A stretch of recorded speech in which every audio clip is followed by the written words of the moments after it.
I ruffled a lot of feathers down in D.C. I got a few calls actually, from congressmen or their staffers, and they were all trying to explain to me like, oh, why this can or can't be done. So I know they're watching, but here's just a few ideas. And look, this is coming from a place, honestly, I actually want to help. I hate criticizing my own party, but someone's got to if they're screwing it up. Look, there's going to be a massive bunch of pain for a bunch of bureaucrats who end up getting fired. There always is. But considering the surrounding counties of Washington, D.C. are some of the wealthiest in the country, I really just don't care at this point. Let's look at some of the low-hanging fruit. You could just like codify all the DOGE cuts. Take that right off the top of any budget, like a couple $100 billion right there. Then you got places like the National Endowments for the Arts, $207 million with like 150 staff. Zero reason the government should be funding art programs and things like that. Nothing. And what's great about this, there's no turnover. There's no like winding down. It's just an immediate cut. Everybody go home, sell the building. You got the National Endowment for Humanities.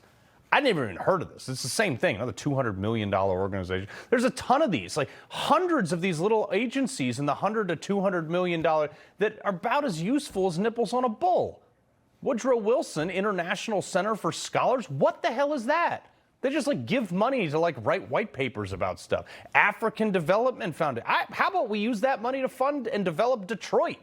There's like a dozen more of these stupid agencies with programs that are like legacy and billions of dollars that do nothing for taxpayers. So just zero them out.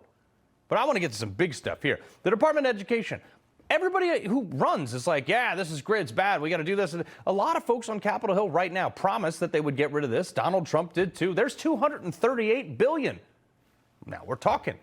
They don't employ one active teacher, and since their inception, our kids have gotten like marketably dumber, okay? Test scores are in the toilet.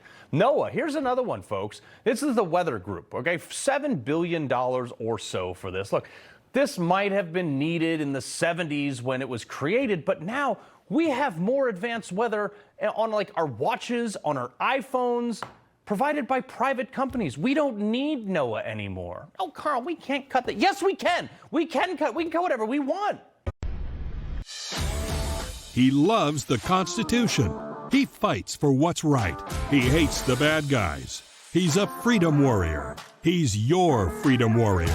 Watch Carl Higbie every weekday on Newsmax.